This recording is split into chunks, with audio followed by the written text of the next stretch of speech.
Okay, we'll call to order the special Placer County Board of Supervisors meeting August 26, 2011. Redevelopment Agency meeting. Excuse me, thank you, Jerry.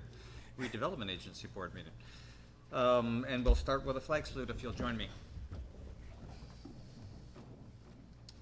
I pledge allegiance to the flag of the United States of America and to the republic for which it stands, one nation, under God, indivisible, with liberty and justice for all.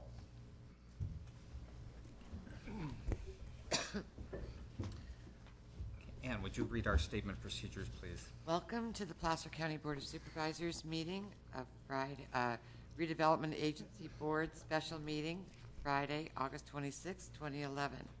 Agendas are available on the wall outside this meeting room. If you are here to speak on an issue not appearing on the agenda, you may do so during the public comment period. There's a 3-minute time limit per speaker. The board is not permitted to take action on items addressed under public comment. When you speak, clearly state your name and address for the record. All items on the agenda will be open for the public to address before final action is taken. There's a 3-minute time limit per speaker, which will be monitored by a timer on the podium. Keep in mind that the chairman has the discretion of limiting the total discussion time on any item. If you're hearing impaired, we have listening devices available. It is requested that all pagers and cell phones be either turned off or put in the silent mode. Thank you for your participation and cooperation. Thanks, Ann. Now is the time for public comment. This is the time when anyone from the public can address the board on something that is not on the agenda. Keep in mind we can take no action. Seeing none, I'll close public comment. We'll take up our single timed item of the day, which is to adopt a resolution approving a redevelopment agency enforceable obligation payment schedule. And Jim, are you going to take? I can Jim or Jerry? get started. I'm sure County Council will be able to help. Good morning, Jim LeBou, Redevelopment Agency. As you heard from County Council at the Board of Supervisors meeting earlier this week, our agency is needing to respond to direction we recently got from the California Supreme Court, and on August 9th, your board adopted an ordinance and took other actions to commit to making payments to local school districts and special districts to comply with the state's recent legislation, ABX 126 and 27, which said that redevelopment agencies would be eliminated if they did not, if the legislative bodies of the agencies did not agree to make these payments, a larger one this year and then subsequent payments of a smaller amount in future years. That ordinance was a commitment on our part to make those payments. However, 2 days later, on August 11th, the Supreme Court issued a statement that said that the court would be taking up consideration of litigation against the state legislation challenging the constitutionality of ABX 126 and 27, basically on the grounds that I think the basic argument was that Proposition 22, adopted by the voters in November of 2010, prohibited the state from redirecting or taking local revenues. So that case is just beginning. We obviously don't know the results of it. We are now trying to comply with what is in place now. So the court also issued a partial stay on the legislation, which in fact put new requirements and restrictions on both the state and local redevelopment agencies, including ours. And so as we learned about what this stay actually means, we've been in close coordination, consultation with our county council and agency council, and have realized that there is a requirement for us to report to the state, which we had previously believed we didn't need to because we had adopted the voluntary payment ordinance. After the stay, now it appears that we do have to make this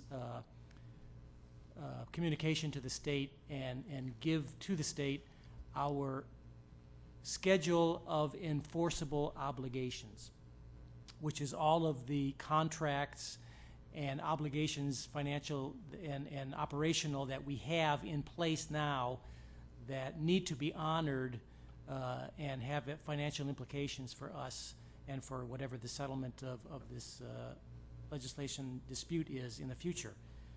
So we have provided to you a list of what we consider to be our, we hope it's a comprehensive list of, we had to scramble this week and put this all together, of our obligations that the redevelopment agency currently has. And these obligations do not represent anything new that has not already come to your board for approval in terms of new projects or new debt or new agreements with other parties, other than what is already been decided upon as obligations to carry out pre-approved projects, bond payments, loan payments, and the basic operations of our organization in order to keep the lights on and honor all those obligations, and also take care of and maintain assets, in particular real property that we own.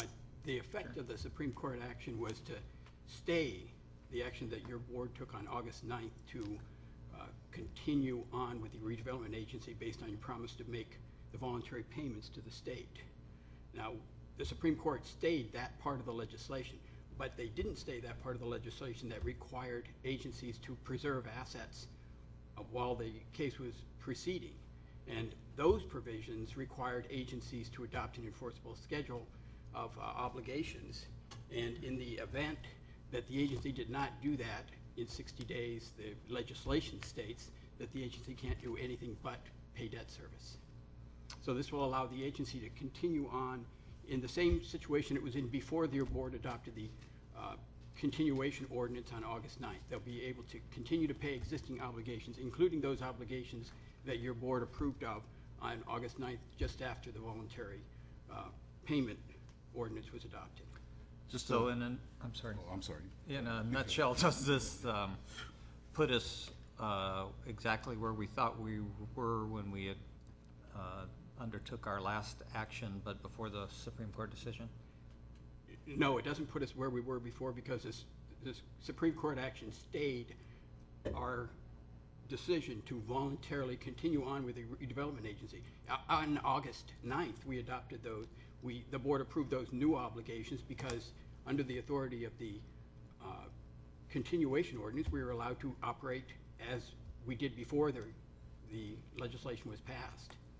However, I will say that the obligation schedule and the financial commitments included within them all are consistent with our previous action, that they would not exceed. We set aside approximately $3.8 million in this fiscal year and money in the future years, and said, with what we have left over, what can we do? So this schedule of enforceable obligations does not touch that $3.8 million or the future obligation, so that if the litigation does wind up being decided that we would have to make those payments, we could do that. Thanks. Jack? Yes, I just want to clarify for everybody one point. The reason for this special meeting, as I understand it, is because of the Supreme Court decision. Prior to the Supreme Court decision, we had discretion to use the redevelopment agency funds to pay our debt service or to pay whatever. Post the Supreme Court decision, in order for us to continue down this path of being able to pay our bills, we need to have this special meeting today and to provide that list to the state, correct? Yes, that's Thank you. And there is a deadline of August 28th to do that. Okay. Tom? And the redevelopment agency cannot enter into any future agreements until this is decided one way or another. Is that correct? Yeah, that's important to keep in mind, that under the August 9th action of the board, the RDA was able to enter into new agreements because we had agreed to make these payments to the state, and the state had agreed that we'd continue to operate as we had in the years before that. Because of the stay, we're back to the preserving our asset stage. So we we have to list enforceable obligations. Those are the only things we are authorized to do until the Supreme Court makes this decision, and they have promised a decision by January 15th. Yeah, we're very limited to what we can do in the future as far as new actions. We do understand it that we could, as far as it's meeting a larger obligation, for example, we could enter into a new contract for somebody to maintain our property if a contract for maintenance expires, because that's an obligation to maintain our property, but that's not a new activity, that's just a continuation of what we've been doing. Thanks. Any other questions or comments? Seeing none, what's the pleasure of the board? It's moved and seconded that we adopt the resolution approving the redevelopment agency enforceable obligation payment schedule. All those in favor say aye. Aye. Opposed? Motion carries. Thank you, and with that, the meeting's adjourned.